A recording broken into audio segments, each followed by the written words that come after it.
रूपांतरण fellowship church Vasco Goa की ओर से यीशु मसीह के सुंदर नाम में आप सभी का अभिवादन। यह संदेश पास्टर सुनील फ्रांसिस के संदेश का हिंदी अनुवाद है। आज की संदेश का शीर्षक है परमेश्वर ही देता है और परमेश्वर ही वापस ले लेता है। आज हम अय्यूब के जीवन पर मनन करेंगे। हम पढ़ेंगे अय्यूब की पुस्तक, उसका पहला अध्याय पद 14 से लेकर पद 21 तक। वहां परमेश्वर का वचन इस प्रकार कहता है, तब एक दूत अय्यूब के पास आकर कहने लगा, हम तो बैलों से हल जोत रहे थे और गधियां उनके पास चर रही थी कि शबा के लोग धावा करके उनको ले गए और तलवार से तेरे सेवकों को मार डाला, और मैं ही अकेला बचकर तुझे समाचार देने आया हूँ। अभी वह कह ही रहा था कि दूसरा भी आकर कहने लगा कि परमेश्वर की आग आकाश से गिरी और उससे भेड़ बकरियां और सेवक जलकर भस्म हो गए, और मैं ही अकेला बचकर तुझे समाचार देने आया हूँ।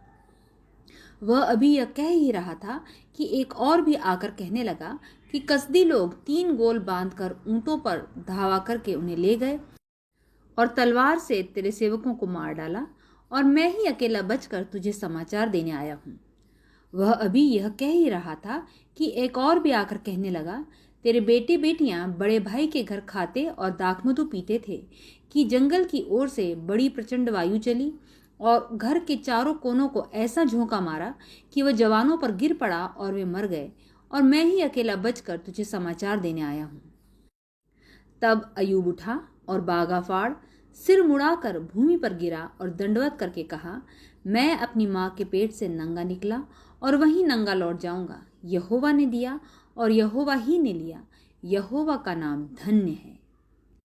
हर एक वो व्यक्ति जो परमेश्वर के साथ एक वाचा का रिश्ता स्थापित करना चाहता है, उसके लिए अवश्य है कि वो ये जान ले कि परमेश्वर ही शासन करता है और सारी सामर्थ केवल उसी की है।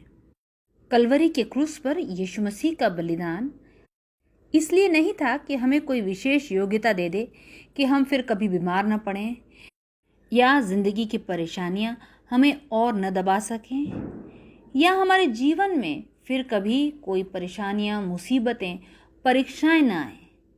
पर वो बलिदान इसलिए था कि उसके लहू के द्वारा हम जयवंत हों हमारे सबसे बड़े शत्रु पर।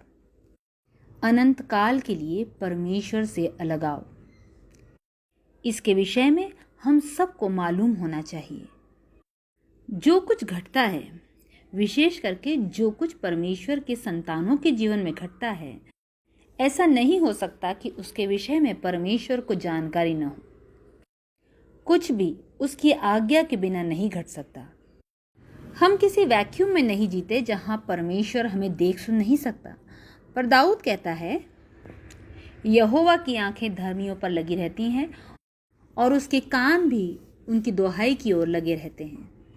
भजन संहिता 34 उसका 15 पद। अय्यूब कहता है, परमेश्वर ने दिया और परमेश्वर ही ने लिया। क्यों आखिर अच्छे लोगों के साथ बुरी बातें घट जाती हैं? अय्यूब के जीवन और उसके जीवन में आई विपत्तियों के विषय में बहुत कुछ कहा जा सकता है। आज हम 3 बातों की ओर देखेंगे। अय्यूब का दुख, अय्यूब की भक्ति, ईश्वर के प्रति उसका समर्पण और अय्यूब की विजय। सबसे पहले हम देखेंगे अय्यूब के दुख को।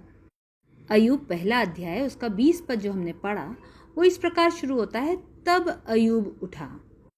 इस तब के महत्व को हम तभी समझ पाएंगे जब हम ये समझेंगे कि ये तब कब हुआ।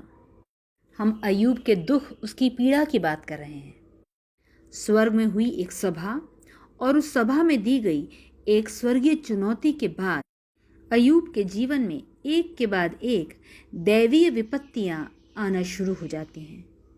मैं इन विपत्तियों को दैवीय इसलिए कह रहा हूं क्योंकि इन विपत्तियों की उत्पत्ति नरक में नहीं हुई, परंतु ये विपत्तियां सीधे आ रही थी उस जगह से जहां परमेश्वर का सिंहासन है। परमेश्वर ने शैतान को अनुमति दी कि वो अय्यूब के इर्द गिर्द लगाए गए परमेश्वर के सुरक्षामय बाड़े को एक के बाद एक तोड़ता हुआ अय्यूब के जीवन में विपत्तियों पर विपत्तियां लाता चला जाए। और यह सब शैतान क्यों करता है? इसलिए कि वो अय्यूब को मजबूर कर दे कि वो अपने मुंह से परमेश्वर की निंदा करे। पद 14 और 15 में हम देखते हैं कि अय्यूब अपने बैलों, अपने गधों और अपने कुछ सेवकों को खो देता है। पद 16 में हम देखते हैं वो अपनी सारी भेड़ों को खो देता है और अपने कुछ और सेवकों को भी खो देता है। फिर पद 17 में हम देखते हैं वो अपने सारे बैलों को खो देता है और अपने कुछ और सेवकों को भी खो देता है। और फिर हम पद 18 में देखते हैं कि वो अपने सारे बेटे और बेटियों को भी खो देता है। इन सारी घटनाओं को घटने में कुछ साल या कुछ महीने या कुछ दिन नहीं लगे, पर वचन इस प्रकार बताता है कि जब एक सेवक आकर बता ही रहा था कि क्या हानि घटी है, तभी दूसरा सेवक पहुंचकर अगली हानि के विषय में बताने लग जाता है। इससे पता चलता है कि ये सारी घटनाएं, ये सारी विपत्तियां, ये सारी परेशानियां, ये सारा दुख एकदम से एक ही समय में अय्यूब पर आ पड़ा। क्या आप समझ रहे हैं मैं क्या कह रहा हूं? आज का आधुनिक मनुष्य छोटी छोटी सी बेकार बातों से ही परेशान हो जाता है। जब एक ही समय में दरवाजे की घंटी भी बज जाती है, फ़ोन की घंटी बजने लग जाती है, बच्चा रोने लग जाता है, दूसरे बच्चे एक दूसरे से लड़ने लग जाते हैं, गैस पर उसी समय खाना जलने लग जाता है, सब कुछ एक ही समय में यदि घट जाता है, हम परेशान हो जाते हैं। मैं चाहता हूँ कि आप समझें कि जब वचन कहता है तब अय्यूब उठा, तो ये तब था जब अय्यूब पर दुखों का पहाड़ टूट पड़ा। जब ठीक उसकी आंखों के सामने जो कुछ जिससे वो बहुत अधिक प्रेम करता था खत्म हो गया, बर्बाद हो गया, तब अय्यूब उठा। वो पूरी तरह से हिल चुका था, वो परेशान था, पर वो गिरा नहीं। तब अय्यूब उठा और उसने अपना बागा फाड़ा। बागा एक लंबा कुर्ते जैसा ऊपरी वस्त्र होता था जिसे या तो ऊंचे पद वाले लोग पहनते थे या याजक पहनते थे। जब ये फट जाता था या फाड़ दिया जाता था तो ये चिन्ह होता था गहरे दुख का या अपमान का। अय्यूब ना तो इतना असंवेदनशील था कि दुख को महसूस न कर सके, ना वो इतना अहंकारी था कि उस दुख को व्यक्त न करे। कुछ लोग ऐसे होते हैं जो ऐसा दिखाते हैं मानो उनके जीवन में कभी कठिनाई भरे दिन आए ही नहीं। उन्होंने कभी अपने जीवन में कठिन समयों का या चुनौतियों का सामना किया ही नहीं। जीवन की वास्तविकता हमें सिखाती है कि कठिनाई भरे दिन आएंगे। इसीलिए इतने ज़्यादा धीरजवंत और ताकतवर मत बनिए कि आप आंसू भी न बहा सकें, ना इतने ज़्यादा घमंडी बनिए कि किसी के कंधे का सहारा भी न ले सकें। कई बार विपत्तियां केवल यही सिखाने के लिए हमारे जीवन में आती हैं कि भले ही हम अपने विषय में कुछ भी क्यों ना सोचते हों, पर हम अपने आप से सब कुछ नहीं कर सकते। यीशु सर्वशक्तिमान परमेश्वर वो भी रोया। कई बार परेशानियां आपके जीवन के लिए आशीष का कारण ठहरती हैं, जब उनके कारण आप परमेश्वर के आगे दीन हो जाते हैं। शैतान इस बात की आशा कर रहा था कि अय्यूब खड़ा होगा और परमेश्वर की निंदा करेगा, पर शैतान निराश हुआ। इतने दुख में भी अय्यूब ने परमेश्वर की निंदा नहीं की। दूसरी बात जो हम अय्यूब के जीवन में देखते हैं वो है अय्यूब की भक्ति। भक्ति क्या होती है? भक्ति है धार्मिक समर्पण, परमेश्वर के प्रति आदर। हम अय्यूब का दुख देखते हैं और साथ ही साथ हम अय्यूब की अटूट भक्ति भी देखते हैं। वचन बताता है कि उसने परमेश्वर की आराधना की, परमेश्वर की स्तुति की, उसने परमेश्वर की सत्ता को स्वीकार किया। दीनता के साथ वो परमेश्वर के काम और परमेश्वर की इच्छा के आगे झुक गया। बजाय परमेश्वर की निंदा करने के, अय्यूब परमेश्वर के न्याय, उसकी भलाई और उसकी पवित्रता की प्रशंसा करता है। तकलीफें एक धर्मी मनुष्य को परमेश्वर से दूर ले जाने के बजाय उसे और परमेश्वर के नज़दीक ले आती हैं। एक धार्मिक हृदय का चिन्ह है कि जब परमेश्वर आपको दंड देता है तब भी आप परमेश्वर की आराधना करते हैं। अय्यूब मुंह खोलकर परमेश्वर की आराधना करता है। और अब स्वर्ग और नर्क दोनों सावधान हैं। परमेश्वर और शैतान दोनों की आंखें अय्यूब पर टिकी हैं। उसके मुंह से क्या शब्द निकलेंगे जो अपनी जानकारी के बिना, अपनी मर्जी के बिना परखा जा रहा है। अय्यूब अपना मुंह खोलता है और वो बातें कहता है जिनकी शैतान ने आशा भी नहीं की थी। मैं चाहता हूं कि आप जान लें कि शैतान आपसे कुछ अपेक्षा रखता है, आपसे कुछ आशा करता है। उसने पहले ही उन शब्दों को आपके लिए भेज दिया है और वे शब्द आपके हृदय में जगह ढूंढ रहे हैं और आपकी जीभ में एक लॉन्चिंग पैड ढूंढ रहे हैं। शैतान चाहता था कि अय्यूब परमेश्वर की निंदा करे। ये उसकी अपेक्षा थी कि अय्यूब परमेश्वर की निंदा करेगा, पर परमेश्वर की निंदा करने के बजाय अय्यूब परमेश्वर को धन्य कहता है। वो कहता है, मैं अपनी माँ के पेट से नंगा निकला और वहीं नंगा लौट जाऊंगा। अय्यूब क्या कह रहा है? अय्यूब कह रहा है कि इस दुनिया में कुछ भी हमारा अपना नहीं है। मनुष्य कंगाल और निराश्रित ही है। जब हम पैदा हुए तो हम अपने साथ एक जोड़ी कपड़ा लेकर भी नहीं आए। हम मिट्टी से बनाए गए हैं और मिट्टी ही में मिल जाएंगे। हम बिना कुछ लिए इस संसार में आए और बिना कुछ साथ लिए इस संसार से लौट जाएंगे। वो कार जिसे आज आप चलाते हैं, जिसकी आप बड़ी अच्छी देखभाल करते हैं, कल कोई और उसे चलाएगा। वो कपड़े जिन पर आपने बहुत सा पैसा खर्च किया है, कल कोई और उन्हें इस्तेमाल करेगा या शायद उन्हें जला दिया जाएगा। सोने के दांत, सोने की घड़ियाँ, सोने के सिक्के, कुछ भी आप अपने साथ नहीं ले जा पाएंगे। आप इस दुनिया को वैसे ही छोड़कर जाएंगे जैसे आप आए थे। पहला तीमुथियुस 6:7 कहता है, क्योंकि न हम जगत में कुछ लाए हैं और न कुछ ले जा सकते हैं। मैंने अपने हाथों के परिश्रम से इस धन दौलत को कमाया है। अधर्मियों के इस प्रकार के कथन के विपरीत अय्यूब का कथन है, परमेश्वर ने दिया और परमेश्वर ही ने लिया। अय्यूब इस बात को स्वीकार करता है कि परमेश्वर है जो हर चीज़ों को हमें देता है। और जब अय्यूब इस बात की घोषणा करता है कि परमेश्वर ने दिया, तो वो इस बात को भी स्वीकार करता है कि परमेश्वर के पास वो अधिकार है कि वो अपनी इच्छा के अनुसार जो उसने दिया है उसे वापस भी ले सकता है। अपने लाभ के साथ साथ अपनी हानि में भी परमेश्वर के हाथ को देखना बिल्कुल भी पाप में नहीं है। शैतान अय्यूब के जीवन में विपत्तियां तभी ला पाया जब उसे परमेश्वर की ओर से अनुमति मिली। तीर तो परमेश्वर के ही हैं, फिर उन्हें छोड़ने वाला कोई भी क्यों ना हो।